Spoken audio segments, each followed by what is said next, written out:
Hello YouTube, it's your boy Nathan coming to you to do another recap video.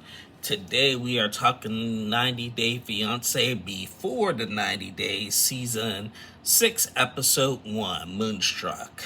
So a lot went on in this episode, so we're going to get right on to it here in a second. Before the 90 days, this is my favorite 90 day spinoff. This is when the Americans like fall in love with the foreigners and they go to the other country to meet them for the first time and stuff, and we see all kind of craziness, learn different cultural differences and stuff. And this season we got some storylines of the ages and like before the 90 days has had some crazy storylines over the years, so this season's going to be no different. So I'm going to start with a couple with somebody who got the most scenes, and I feel like we're going to get a lot of this couple the whole season, and that is Amanda and Rosvan. So Amanda, she's 31 years old, and she has two kids, and she's from Louisiana but staying in Marietta, Ohio with her sister for the time being. Well, her storyline kind of brought everybody to tears right out the gate. She was married. She's been married for 8 years. Her husband was in his mid-40s, but he had got diagnosed with cancer, and like he went to the doctors. They did all kinds of tests and scans on him. At first they didn't find nothing. Then like he said that he still wasn't feeling right, and they diagnosed him with cancer. And just a couple days later, not too long after that, he passed away. So Amanda lost her husband, and the kids lost their father. And what broke my heart is when she said one of her kids is 4 and the other is 6 or 8. And the 4, she said, she told one of her kids that daddy had passed away. He's gone to heaven. One of the kids said, "When's daddy coming back from heaven?" And the other kid said, "You can't come back from heaven." That broke my heart hearing that. That was awful. That was awful. It was really sad to hear that storyline. So she said, he didn't want her to be alone. He wanted her to move on. So she was watching YouTube videos and everything, and she met this guy from Romania named Rosvan, and it was through TikTok. And Rosvan is just like model type dude. He does like, I think he makes a lot of like little mini movies, and he's like a big muscular type dude and everything. He does a lot of acting. He does a lot of acting online, and he's a good looking dude, but she does have insecurities about what he posts online and stuff, because there's videos of him kissing other girls and stuff. And she had mentioned that one time that she saw one of his live streams, while she was supposed to be sleeping, and he told a girl to take a shower with her shirt on but not have a bra on and stuff. And I'm just like, oh, here we go. It's going to be one of those. This couple kind of gives me Avery and Ash kind of vibes from season 4 B90. But she said she's going to Romania. She went to go get like a spray tan because she didn't want to be that pale. She wanted to be like as tan as he looked and stuff. He's one of them tall, dark, and handsome type dudes. And yeah, yeah. So she went to Romania. She left the boys, her 2 kids, not the boys. I think she had a girl and a boy. She left the kids behind, and she's going to Romania to stay there for a couple weeks. They're supposed to do some sightseeing, and I guess he's supposed to shoot a music video. So I'm kind of curious to see how that gets played out. Yeah, so it's an interesting storyline with them. We pray for her and the family that, and we're here at the Nathan Timchi YouTube page. We're sorry about the loss of her husband, and this is a new experience. She did kind of jump in this quick because it's only been a year since he passed, so we'll see how that goes. So yeah, that was Amanda and Rosvin. Next couple we met, well, we already know this couple. I want to talk Gino and Jasmine. So we met Gino and Jasmine last season on Before the 90 Days. Gino's from Michigan, Jasmine's from Panama, and he went to Panama last year to meet up with Jasmine, and they had like the craziest roller coaster relationship you can ever have ever seen. Jasmine is pretty fiery. Gina's kind of goofy, and they're a weird couple, but they somehow mesh well together. And there was a big scandal last season. I'll get into that scandal here in a minute.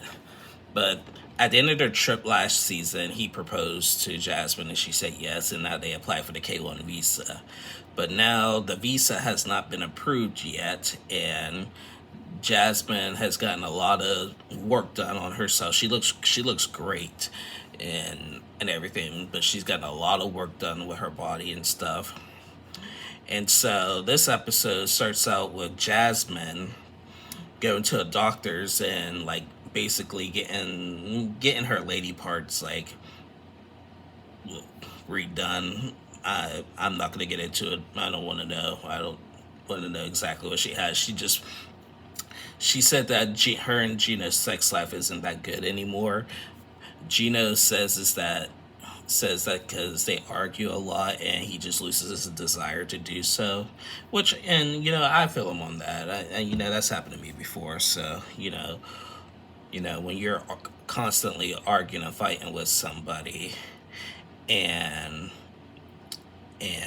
you're trying to be intimate, you just don't have that desire. So I see his point on that. So Jasmine gets her lady parts, whatever she got done there. Not even going to try to pinpoint it. Later, we seen them video chat. Gina said that, thinks that the visa could be approved in 30 days. But Jasmine's getting frustrated because it's been such a long time waiting. So Jasmine had the audacity to ask him that, well, she said that she had to move, like, keeps moving from apartment to apartment because she keeps thinking that the visa is going to come in quick based on what he's telling her, and she's tired of moving. So she asked him that she wants to go into this luxury apartment that's worth $3,000 a month, and hoping and praying excuse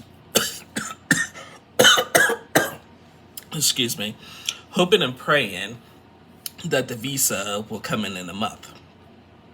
So Gino's not really thrilled about it, but he eventually agrees to do it. So later we seen Jasmine meet up with an old friend, and she had mentioned that Gino did send her money to get her into the new apartment that she wanted. Jasmine meets up with this guy. He sounded like British, Australian. His name was Dane, and apparently is actually Jasmine's ex. And she said that he was a great guy and everything, but he's just really, he's not as spontaneous as she is, and he's just really delicate, which is fine. But she needed somebody with more adventure. And she said that, yeah, Gina's coming in a couple weeks, and the dude was like, well, is he gonna stay here? Like, yeah, we're all gonna be roommates and stuff and neighbors and stuff. Oh boy. So then now Jasmine had mentioned the scandal that I'm about to bring up. If y'all remember last season on Before the 90 Days, Jasmine had sent Gino topless pictures, and it was only for his eyes only, because she felt like that she could trust him. Well, Gino's goofy self decides to send those pictures to his ex to make his ex jealous. Gino sent nudes, Jasmine's nudes, to Gino's ex to make his ex jealous. And when that word got out, poor Jasmine, she used to be a teacher, lost her job as a teacher after that got out. That is, I didn't know that Jasmine. I knew Jasmine was a teacher, but I did not know she lost her job over that scandal. And that, I felt so bad hearing that. I was kind of mad at Jasmine this episode, taking $3,000 to get a luxury apartment and meeting up with the ex. But when she told him that she had lost her job after that scandal, like that's just awful. And I'm really surprised that her and Gina are still together after that incident. So yeah, that was that. Yeah. So, judging by the previews of the season, it's going to be another explosive season for them, because Jasmine's pretty crazy. Gino is, really goofy. So, yeah. That was Jasmine and Gino. Next couple we met is Riley and Violet. So, Riley, he's like 48 years old.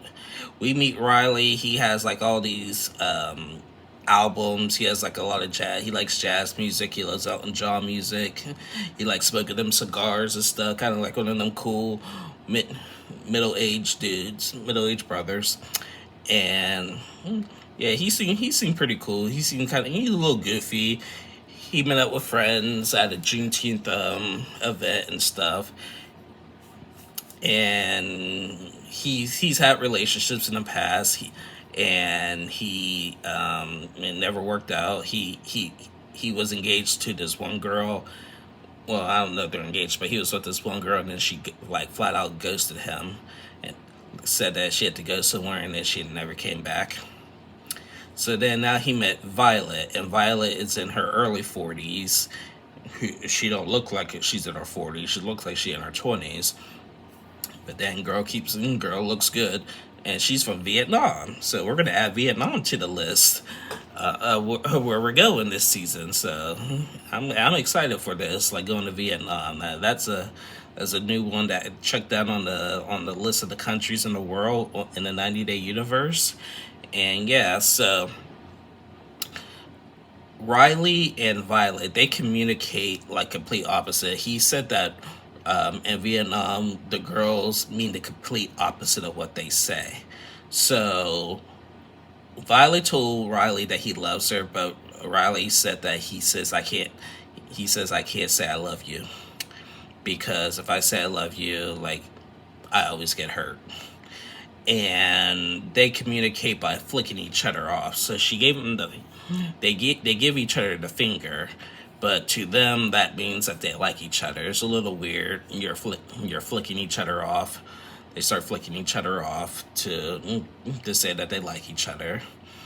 And so yeah, that's how they communicate. So at the Juneteenth event, he met up with his friends, and they talked about, he had mentioned that he's going to Vietnam, and they're like, wow, you're really going to Vietnam? Like, this is new and everything. And then he had mentioned that Riley and Violet had some problems. Apparently they were supposed to get off the dating app, and like Riley wanted her off the app and she wanted him off the app, and they went back and forth with that. And so one day, Riley got back on the app just to see if she was still on the app, and she was. And he got mad, and then she got mad that he went back on there to check that. So there's some drama. There's gonna be some drama with that. Judging by the previews, they're gonna have like a lot of problems. I'm here for it. I'm here for it. So yeah, that was Riley and Violet. I can't wait till we go to Vietnam this year. Yeah, I'm excited to see that country. Next couple is Tyree and Carmela. So Tyree is a big dude. He's 33 years old. He said he's a virgin. He takes care of his mom. His mom almost had passed away. She, I forget what he said what happened to her, but we seen him like do like a lot of physical therapy and stuff. Tyree had mentioned he gained a lot of weight. He likes to eat food a lot and stuff, especially chocolate and stuff. He got on an app and he met this girl from Barbados named Carmela, and she's pretty beautiful and stuff. And he's gonna be going to Barbados to visit her. He said that he's never video chatted with her. He asked her to video chat one day, and she said she didn't say anything, so he just left it alone because he was just like, not too many people want to video chat or whatever. So yeah. However, at the end of the episode, it was revealed that the producers that came in, we saw a note from the producers. They did some investigating, and they came and let Tyree know some stuff that he didn't know. Well, Tyree gave the producers all the info about Carmela and a phone number, so they went to go call them. And they called and they said that Carmela is not the person you've been talking to in the pictures. The girl in the pictures is not who you've been talking to. And the person that we got a hold of is actually a guy. You've been talking to a guy this whole time for the last couple of years. And that's where we left off. Biggest cliffhanger right out the gate. So big dude was talking to a dude the whole time, and we're just like, oh my goodness. I can't oh my god. That's insane. That is insane. So I'm kind of curious to see how that's going to play out. It looks like he does go to Barbados to see who he's talking to. I don't know if he's going to try to meet the dude or he found another girl or whatever, but that right out the gate, poor dude got catfished. So we're starting out the season right out the gate on a catfish. And we still got couples to meet. So yeah, that was Tyree and Carmela. Heck, I'm kind of curious to see how yeah. Last couple we met is David and Sheila. So David, he is 46 years old, I believe. And Sheila is 31. Sheila is from the Philippines. David, now we have another story. He was born deaf. He's sign languaging the whole time. He had a really long scene. I had to read the words for him telling his story and everything. He was born deaf. His parents sent him to a boarding school, to a deaf school where he learned sign language, this and that. We started the episode with him like playing the arcade games, playing skee ball and stuff, and playing arcade games. He said, even though he's an adult, he's a kid at heart and everything. He works. He stocks shelves and stuff. He drives and everything. He's pretty, for his condition, he's really normal. He lives a normal lifestyle. It's tough for him not talking. He can't even speak, but he does a great job doing sign language, so kudos to him. He mentioned that he was engaged to another deaf person, but she cheated on him. I was like, well, dang. But then he got online and he met on like people who are deaf and are singles, and he met Sheila. Sheila was not born deaf. She lost some of her hearing at 6 years old, but she could speak, and she could speak a little English, and she has kids. Also back to Riley and Violet. Violet also has kids, and Riley wants to be a stepdad. But back to David and Sheila, she has kids. He's gonna go to the Philippines to propose to her and stuff. Hopefully things go well. He met with one of his friends. He said that he in the first year that him and Sheila were talking, he did not send her money, but then but then afterwards, Sheila's house apparently had caught on fire, and it also was hit by a typhoon. So like she lost a lot of stuff in her house. So she started asking for money that he's been sending, and everything. So so, and I seen the preview, and they showed like what her house looked like, and I was like, this is gonna be Ed and Rose all over again in Rose's condition. So seeing her condition, in the Philippines and some of Brazil, like that we've seen in the 90-day universe, like it's one of those scenes. It's those scenes that just be grateful for the small things. Be grateful for a roof over your head, running water, food on your table every day. Be grateful for what you have, because as we can see, people all around the world, at certain parts of the world, don't have that. We've seen that with Rose. We're about to see it with Sheila, and poor David, him being deaf, he's gonna go into all that mess. So we're praying that this works out. So yeah, that was David and Sheila, and that was it. What a way to kick off the first episode of season 6 of B90. We still got 3 more couples to meet. I've seen the previews for the 3 more couples that we're meeting. I can't wait to meet those couples, because it's going to be pretty intense.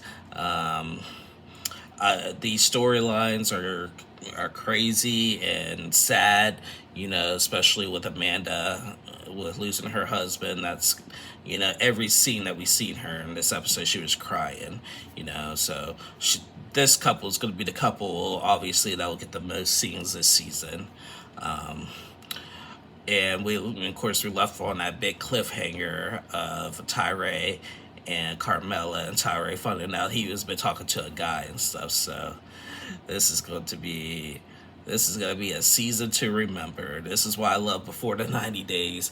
Once we meet all the couples, that's when I'll do my first YouTube live, doing this recap and stuff. But yeah. Anyway, guys, thank you guys so much for watching. Please like and subscribe to my channel. I'll be back on tomorrow to recap Love in Paradise. So yeah, be sure to watch that. I can't wait to continue to do Before the 90 Days, because this season is going to be a lit season. So anyway, guys, thank you guys for watching. Please like and subscribe, and I'll see y'all soon.